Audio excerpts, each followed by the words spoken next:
सर्वांना नमस्कार। मी कावली मेघना, मुख्य कार्यकारी अधिकारी, जिल्हा परिषद नांदेड। आपल्या सर्वांना माहिती आहे, जिल्हा परिषद माध्यमातून प्रत्येक गावात पीएम आवासचे सर्वे सुरू आहे। हे पीएम आवास या सर्वे माध्यमातून आम्ही सर्व बेघर लोकांनी या सर्वेमध्ये समाविष्ट करण्यासाठी आमचा हे प्रयत्न आहे। या पीएम आवासच्या सर्वेमध्ये दोन तरतूद आहेत, एक असिस्टेड सर्वे आणि दुसरा सेल्फ सर्वे। ज्या लोकांनी पीएम आवासमधला लाभ पाहिजे हे दोन्ही माध्यमातून लाभ घेऊ शकतात। एक असिस्टेड सर्वेमध्ये तुम्हाला तुमच्या गावात ग्रामसेवकांना कॉन्टॅक्ट करायला पाहिजे आणि ग्रामसेवक तुम्हाला त्या असिस्टेड सर्वेमध्ये मदत करू शकतो। दुसरा सेल्फ सर्वे, ज्या लोकांनी त्यांनी स्वतःही सर्वे करण्याचा इच्छुक आहे ते सेल्फ सर्वे माध्यमातून पण या सर्वेमध्ये समाविष्ट होऊ शकतात। असिस्टेड सर्वे आणि सेल्फ सर्वे हे दोन्ही माध्यम एका सर्वेसाठी आहे, हे दोन वेगवेगळा सर्वे नाही आहे। ज्या लोकांनी असिस्टेड सर्वेमध्ये नाव समाविष्ट केलं त्यांनी सेल्फ सर्वे परत करण्याची गरज नाही। या व्हिडिओ आमचा एक छोटा प्रयत्न आहे की तुम्हाला जास्तीत जास्त लोकांकडून जिल्हा परिषद पोहोचवाय आणि सर्व बेघर लाभार्थ्यांना या पीएम आवासमध्ये लाभ भेटण्यासाठी एक संधी भेटो। मी सर्वांना विनंती करते की तुम्ही सर्व या सर्वेमध्ये सहभाग घ्या आणि सर्व लोकप्रतिनिधींना पण माझी एक विनंती आहे की हे व्हिडिओ सर्वांकडे पोहोचवावे आणि या व्हिडिओच्या नंतरच्या भागामध्ये आम्ही सेल्फ सर्वे कसं करायचं यामध्ये पण छोटा ट्युटोरियल आम्ही तयार केलेली आहे आणि त्या ट्युटोरियल बघून तुम्ही सेल्फ सर्वे विनाचूक करू शकतात। धन्यवाद। माननीय मुख्य कार्यकारी अधिकारी मॅडम यांनी सांगितल्याप्रमाणे सेल्फ सर्वे कसा करावायचा याबाबत आपण या व्हिडिओच्या माध्यमातून जाणून घेऊया। आपल्या मोबाईल फोनच्या गूगलवर जाऊन pmayg.nic.in या संकेतस्थळावर जायचं आहे। त्यानंतर आपणास या ठिकाणी पहिली लिंक आवास प्लस 2024 सर्वेअर इन्फॉर्मेशन ही मिळेल, यावर क्लिक करायचं आहे। ही ओपन झाल्यानंतर आपल्याला 3 लिंक मिळतील। यामध्ये पहिली लिंक आहे आवास प्लस 2024 सर्वे, या लिंकवर जाऊन क्लिक करायचं आहे आणि या ठिकाणी हे ॲप इन्स्टॉल करायचं आहे। हे ॲप इन्स्टॉल झाल्याच्या नंतर 3 नंबरच्या लिंकवरील आधार फेस RD या लिंकवर जाऊन हे ॲप देखील आपणास इन्स्टॉल करायचं आहे।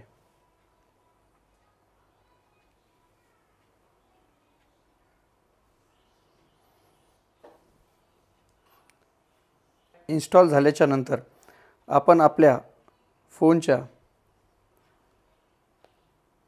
आवास ॲपमध्ये यायचं आहे आणि या ठिकाणी आवास ॲप ओपन झाल्याच्या नंतर आपणास जी भाषा अवगत आहे ती भाषा निवडायची आहे।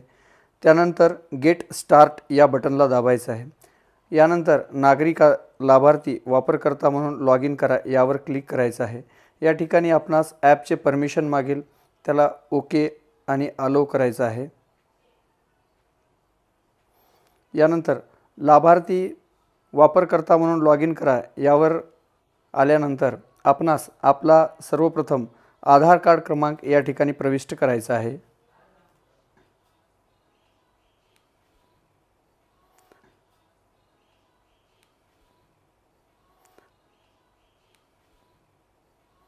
त्यानंतर पडताळणी करण्यावर क्लिक करायचं आहे। या ठिकाणी परत आपणास ॲपचे परमिशन मागेल, त्यांना अलो करायचं आहे। आता या ठिकाणी आपण आधार प्रविष्ट केल्यानंतर चेकबॉक्सला क्लिक करून प्रोसीड यावर क्लिक करायचं आहे।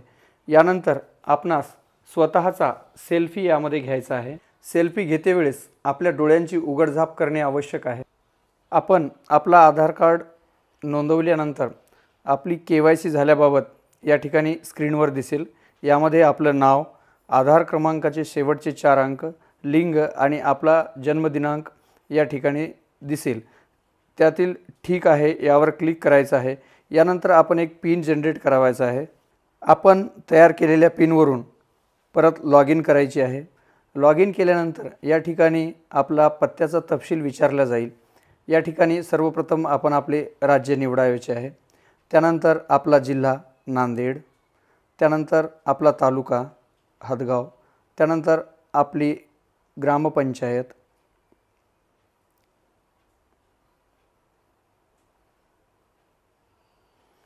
त्यानंतर आपले गाव निवडा। या ठिकाणी आपल्या ग्रामपंचायतीमध्ये गट ग्रामपंचायती असतील तर एकपेक्षा अधिक गावांचे नावं दिसतील। आपण ज्या ठिकाणी राहता त्या ठिकाणच्या नावाला क्लिक करायचं आहे आणि सुरू करावर क्लिक करायचं आहे। यानंतर तुमच्या पत्त्याचा तपशील यशस्वीपणे जतन केलेला आहे असा मेसेज येईल। यावर गो टू नेक्स्टला क्लिक करायचं आहे आणि आता आपण सर्वेक्षणावर आता सुरू करा यावर क्लिक करायचं आहे। या ठिकाणी सुरुवातीला आपणास वैयक्तिक व्यक्ती तपशील यावर क्लिक करायचं आहे। या ठिकाणी आपल्या आधारप्रमाणे आपले नाव, कुटुंब प्रमुखाचे नाव या ठिकाणी टाकायचे आहे। या ठिकाणी माहिती भरते वेळेस आधारवर आपले जसे नाव आहे जसेच्या तसे या ठिकाणी टाकणे आवश्यक आहे। त्यानंतर आपला आधार क्रमांक या ठिकाणी टाकावयाचा आहे। आपला आधार कार्ड क्रमांक टाकल्यानंतर या ठिकाणी आपला जॉब कार्ड क्रमांक टाकायचा आहे।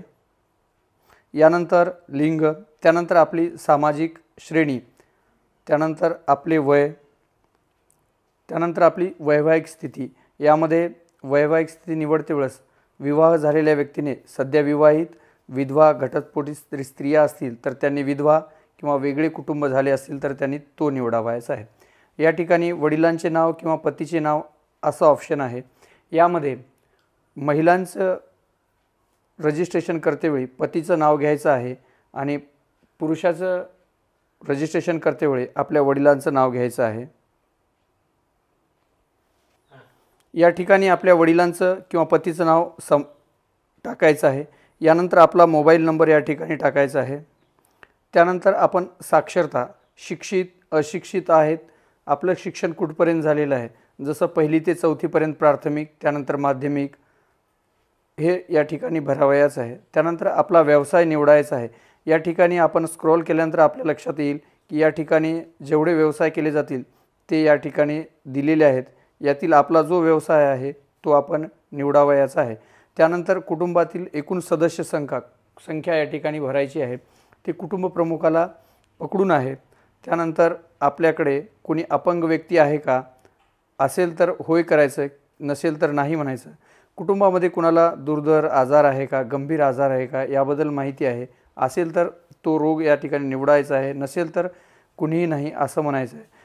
कुटुंबाचे वार्षिक उत्पन्न या ठिकाणी भरावायचे आहे। यानंतर जतन करा आणि पुढे जायला क्लिक करायचं आहे। कुटुंब प्रमुखाचा तपशील यशस्वीपणे जतन केलेला आहे असा आपणास मेसेज येईल। यानंतर गो टू नेक्स्टवर क्लिक करायचं आहे। यानंतर कुटुंबात आपण सदस्य संख्या लिहिलेली त्यांचे या ठिकाणी नावे समाविष्ट करायची आहेत। यानंतर या ठिकाणी आपणास कुटुंबातील व्यक्तींची संख्या दिसेल। त्यानंतर कुटुंबातील महिला यांच्या नावाच्या समोरील चेक बॉक्सला क्लिक करायचं आहे आणि पुढे जा असं म्हणायचं आहे। यानंतर आपणास माझ्याकडे बँक खात्याचा तपशील या ठिकाणी भरावयाचा आहे। आपल्याकडे बँक खाते उपलब्ध नसतील तर आपण या चेक बॉक्सला क्लिक करून ही स्टेप स्किप पण करू शकता, परंतु आता या ठिकाणी माझ्याकडे माझं बँक पासबुक आहे त्यामुळे मी या ठिकाणी भरत आहे। त्यानंतर आपली बँक निवडायची आहे। त्यानंतर बँकेची शाखा,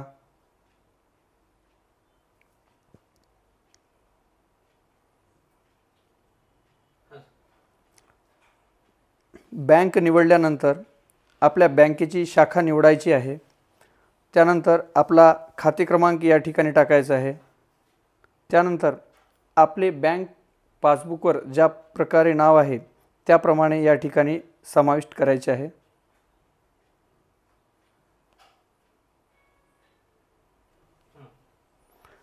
आपण बँकेच्या पासबुकप्रमाणे नाव टाकल्यानंतर जतन करा आणि पुढे जायला क्लिक करायचं आहे।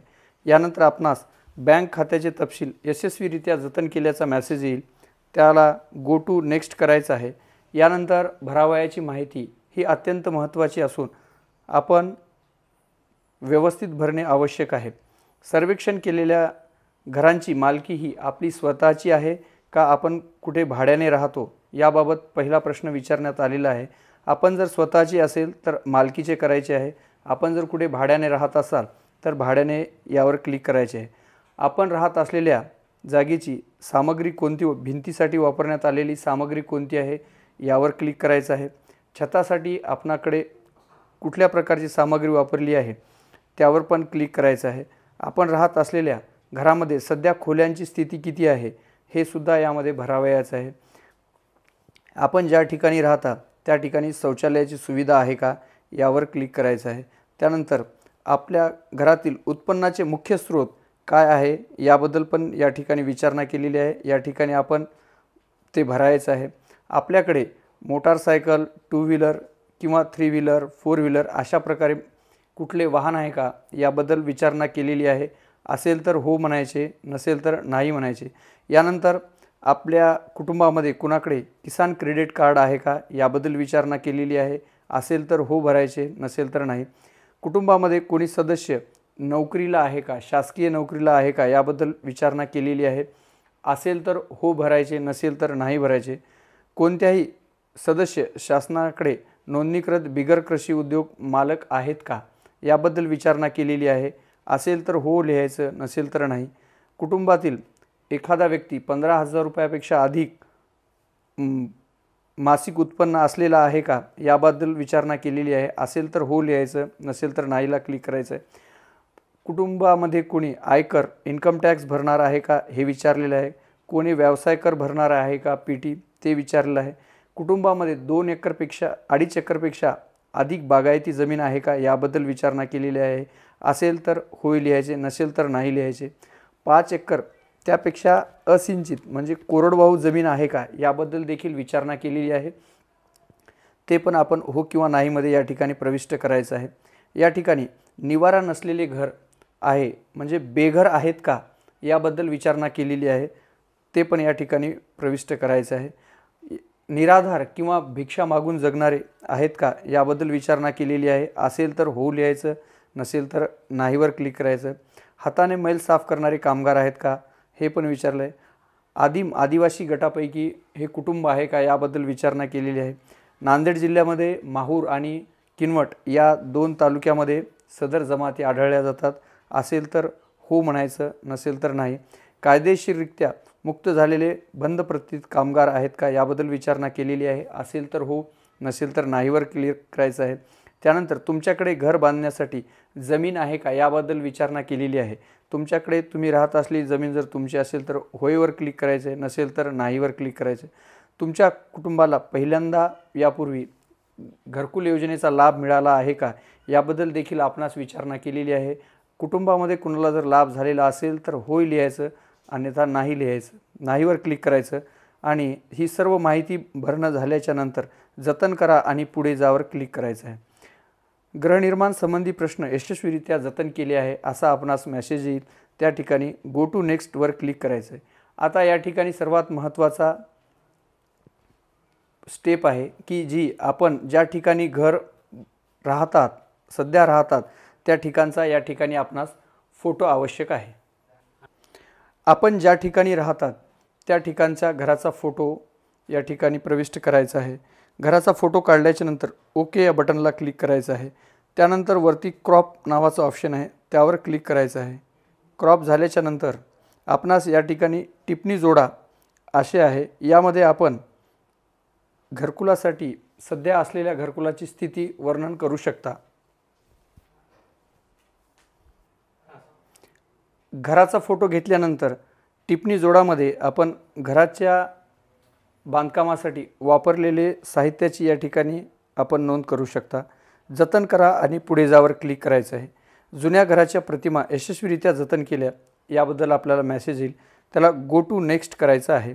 यानंतर लाभार्थ्यांना आपणास ज्या ठिकाणी घरकुल बांधायचं आहे त्या ठिकाणचा फोटो या ठिकाणी अपलोड करायचा आहे. आपण ज्या ठिकाणी घर बांधणार आहोत त्या ठिकाणच्या फोटो या ठिकाणी घ्यायचा आहे. मी त्याच ठिकाणी राहतो आणि मला घरही त्याच ठिकाणी बांधायचं असल्यामुळे माझी ही प्रतिमा एकच राहणार आहे. यानंतर जतन करा आणि पुढे जायला क्लिक करायचं आहे. रिकाम्या जागेची प्रतिमा यशस्वीरित्या जतन केल्याचा आपल्याला मेसेज येईल. त्याला गो टू नेक्स्ट करायचं आहे. यानंतर सदरील आपले सर्वेक्षण करते वेळेस आपणास गवंडी प्रशिक्षणामधून घरकुलाचे बांधकाम करावायचे असल्यास हो यावर क्लिक करायचे. आपण स्वतः करणार असेल तर नाहीवर क्लिक करायचे. शासनाने दिलेल्या मॅपप्रमाणे जर आपणास घरकुल बांधावायचे असतील तर या ठिकाणी आपणांना शासनाने वेगवेगळ्या प्रकारचे डिझाईन या ठिकाणी दिलेले आहेत. आपणास जी डिझाईन आवडेल त्या डिझाईनवर आपण क्लिक करू शकता आणि जतन करा आणि पुढे जावर क्लिक करायचं आहे. लाभार्थी प्राधान्याचे तपशील यशस्वीरित्या जतन केले गेले आहे असा मेसेज येईल. याला गो टू नेक्स्टवर क्लिक करायचं आहे. आता आपण भरलेली माहिती ही पूर्ण या ठिकाणी आपणास पाहावयास मिळेल. यामध्ये जर काही त्रुटी असेल किंवा चुकी असेल तर आपण परत भरू शकता आणि ही फाईल आपण डाउनलोड PDF मधून सेव्ह पण आपल्या मोबाईलमध्ये करून ठेवू शकता. त्यानंतर शेवटचं चेकबॉक्सला क्लिक केल्यानंतर पुढे जा यावर क्लिक करायचे आहे. सर्वेक्षण पूर्ण झाले, कृपया अपलोड करा असा आपणास मेसेज येईल. यावेळेस आपण ओळखून जायचं की आपण भरलेली पूर्ण माहिती ही ॲपमध्ये इन्स्टॉल करण्यात आलेली आहे. यानंतर आपणास आधार स्थापित करावर क्लिक करायचे आहे. त्यानंतर जॉब कार्ड स्थापित करावर क्लिक करायचे आहे. दोन्ही हिरवे झाल्याच्या नंतर आपल्याला चेकबॉक्स येईल. चेकबॉक्सवर क्लिक करून सर्वेक्षण अपलोड करावर क्लिक करायचे आहे. अशा प्रकारे आपण आपल्या घरकुलाचे सर्वेक्षण यशस्वीरित्या पूर्ण केलेले आहे. धन्यवाद.